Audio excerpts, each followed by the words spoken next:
एका बाजूला आपण ज्यांना मर्यादा पुरुषोत्तम म्हणतो, जे सात्विकतेचं शिखर आहेत, त्यांच्या आहारावरून आज अख्खा देश दोन गटात विभागला गेलाय.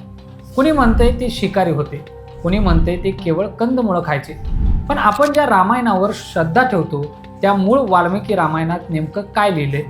आपण कधी स्वतः ते श्लोक वाचलेत का फक्त सोशल मीडियावरची भांडणं बघून आपलं मत बनवले?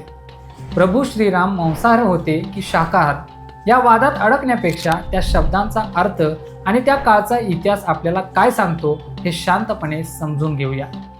नमस्कार, मी सुनील आणि तुम्ही पाहताय या बोलूया. वाल्मिकी रामायण हे प्रभू श्रीरामांच्या आयुष्यावरचं सर्वात जुनं आणि प्रमाण मानलं जाणारं महाकाव्य आहे. आता गमतीची गोष्ट अशी की या एकाच रामायणात असे काही श्लोक आहेत जे वाचून वाटतं की राम शिकार करत होते, आणि त्याच पुस्तकात असेही श्लोक आहेत जे सांगतात की त्यांनी मांस शिवलंही नाही. मग यातलं खरं काय? हा विरोधाभास कसा काय असू शकतो? प्राचीन संस्कृतीमध्ये मांस म्हणजे केवळ प्राण्यांचे मांस नव्हतं. अमरकोश किंवा इतर प्राचीन शब्दकोश पाहिले तर तिथे फळांच्या आतील मऊ भागाला, ज्याला आपण गर म्हणतो, त्यालाही मांस म्हटलं गेलंय. आजही दक्षिण भारतात विशेषतः श्रीरंगमच्या मंदिरात देवाला आंबा अर्पण करताना एक मंत्र म्हटला जातो, इति आम्र मांसखंड समर्पयामी. याचा अर्थ काय होतो?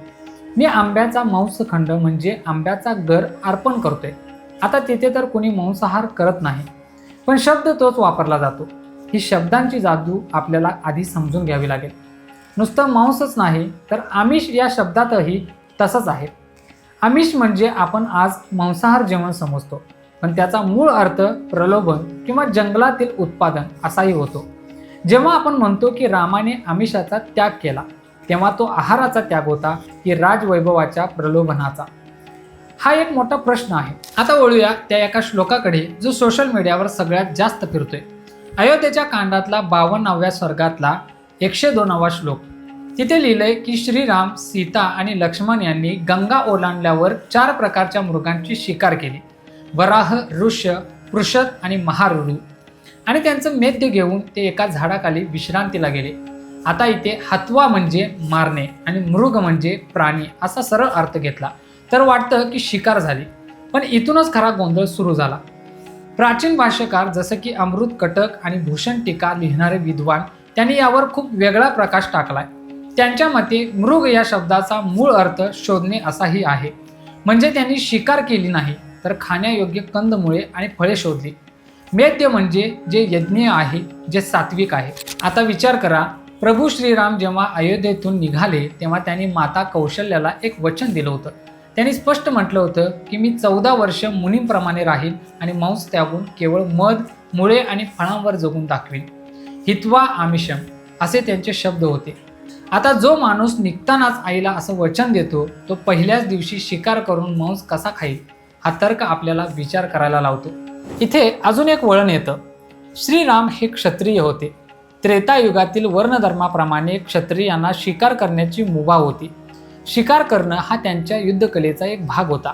शिकारीमुळे त्यांचं लक्ष अचूक राहायचं. धावणाऱ्या प्राण्यावर बाण मारण्याचा सराव व्हायचा. वाल्मिकी रामायणात अनेक ठिकाणी श्रीराम शिकारीचा उल्लेख करतात, पण ती शिकार अन्नासाठी होती की धर्माच्या रक्षणासाठी? अरण्यकांडात जेव्हा श्रीराम आणि लक्ष्मण ऋषींच्या आश्रमात राहतात तेव्हा तिथल्या राक्षसांचा वध करणं हे त्यांचं मुख्य काम होतं. मारीच राक्षसाने जेव्हा सुवर्ण मृगाचं रूप घेतलं तेव्हा सीतेने ते हरण मागितलं, पण तिथेही सीतेचा उद्देश काय होता? काही ठिकाणी म्हटलंय की तिला ते खेळण्यासाठी जिवंत हवं होतं, तर काही ठिकाणी म्हटलंय की तिने केवळ त्याचं कातडं आसन म्हणून मागितलं होतं. तिथेही मांसाहाराचा उल्लेख येत नाही. सुंदरकांडात हनुमानाचा एक संवाद आहे.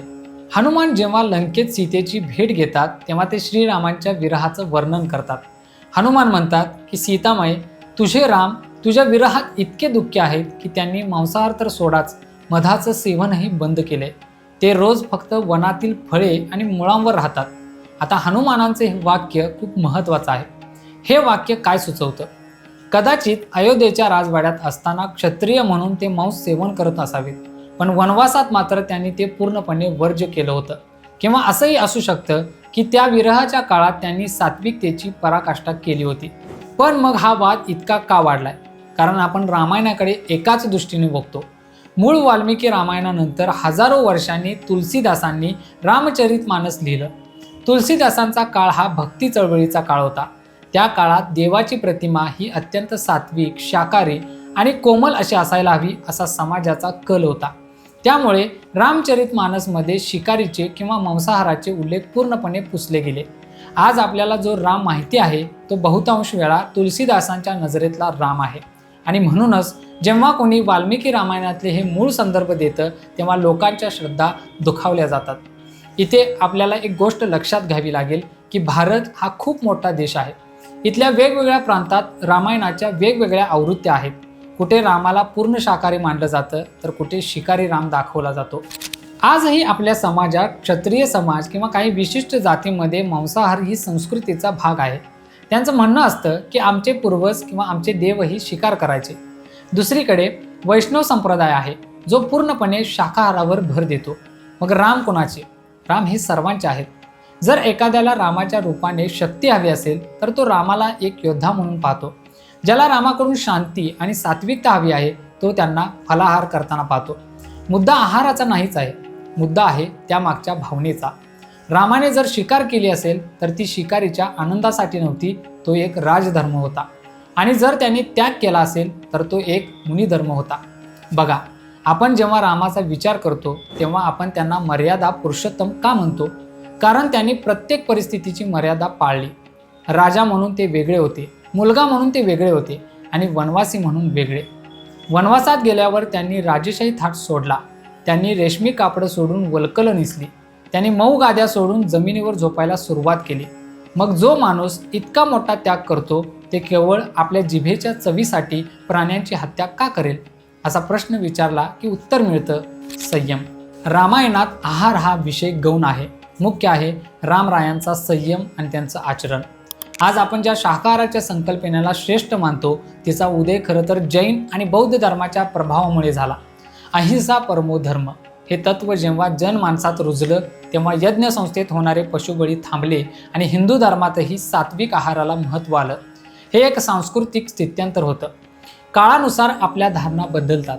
त्रेतायुगात काय होतं आणि आज कलियुगात आपल्याला काय अपेक्षित आहे यात फरक असणारच. पण याचा अर्थ असा नाही की आपण जुन्या संदर्भांचा चुकीचा अर्थ लावावा किंवा रामाची बदनामी करावी. तुम्ही विचार करा, जर श्रीराम खरोखर मांसाहार असते तर आज इतक्या वर्षानंतरही त्यांच्याबद्दल इतकी आत्मीयता आणि सात्विकतेची भावना लोकांच्या मनात कशी काय असते? श्रद्धा ही केवळ आहारावर अवलंबून नसते. पण तरीही आपण जेव्हा या विषयावर सखोल संशोधन करतो तेव्हा हे स्पष्ट होतं की प्रभू श्रीरामांनी वनवासात ऋषींप्रमाणे जीवन जगण्याचं जे व्रत घेतलं होतं त्या व्रतात मांसाहाराला जागा नव्हती. त्यांनी स्वतःच्या सुखापेक्षा धर्माला आणि वचनाला जास्त महत्त्व दिलं. त्यामुळे त्यांना केवळ एका आहाराच्या चौकटीत अडकवणं हे त्यांच्या विराट चरित्रावर अन्याय करण्यासारखं आहे. शेवटी आपण यातून काय बोध घ्यायचा? आज आपल्याकडे माहितीचा महापूर आहे. कुणीही उठतं आणि काहीही सांगतं, पण आपण सत्य शोधलं पाहिजे. रामायण आपल्याला संयम शिकवतं. रामाचा आहार काय होता यावरून भांडण्यापेक्षा रामाचा आचार आपल्या आयुष्यात कसा येईल हे बघणं जास्त गरजेचं आहे.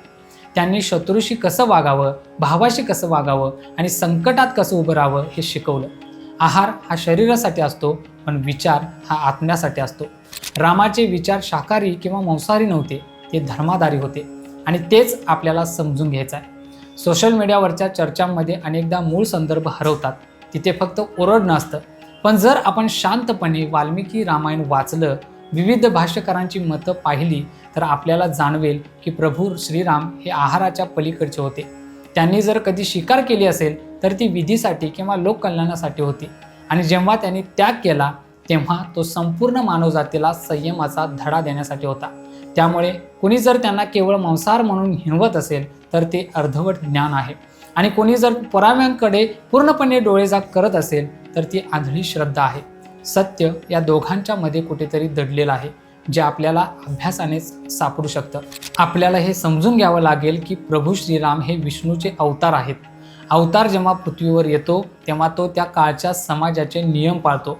जर त्या काळात क्षत्रियांनी शिकार करणं हा नियम असेल तर तो रामानेही पाळला असेल. पण राम केवळ नियम पाळणारे नव्हते तर ते नियम घडवणारे होते. म्हणूनच त्यांनी वनवासात जाऊन सिद्ध केलं की एक राजपुत्र असूनही मी कंदमुळावर जगू शकतो. हा त्यांच्यातला राम आहे जो आपल्या इच्छांवर विजय मिळवतो. म्हणूनच या चर्चेला अचूक उत्तर द्यायचं झालं तर प्रभू श्री रामचंद्रांनी वनवासात तापस जीवन स्वीकारलं होतं. त्यांनी स्पष्टपणे मांस वर्ज्य करून फळं आणि मुळांवर उदरनिर्वाह केला होता. असे अनेक भक्कम पुरावे मूळ ग्रंथात मिळतात. काही श्लोकांचे वेगळे अर्थ लावले जातात, पण एकूणच रामायणाचा सूर हा संयमाचा आणि सात्विकतेचा आहे. आपण या वादात अडकण्यापेक्षा रामाच्या गुणांचा स्वीकार करूया, कारण राम हे अन्नात नाहीत तर ते आपल्या आचरणात आहेत. ही चर्चा इथे संपते आहे, पण हा विषय इथे संपत नाही. तुम्हाला वाटत असेल की अशा घटनांचा अर्थ समजून घेणं गरजेचं आहे, तर हा व्हिडिओ लाईक करा आणि इतरांपर्यंत नक्की पोचवा. तुमचं मत, तुमचा अनुभव, तुमचा दृष्टिकोन कमेंट्समध्ये नक्की सांगा. अशाच वेगवेगळ्या विषयांवर बोलण्यासाठी चॅनलला सबस्क्राईब करा. आजच्या व्हिडिओत इतकंच. नवीन व्हिडिओत नवीन विषयासोबत पुन्हा भेटूया. या बोलूया.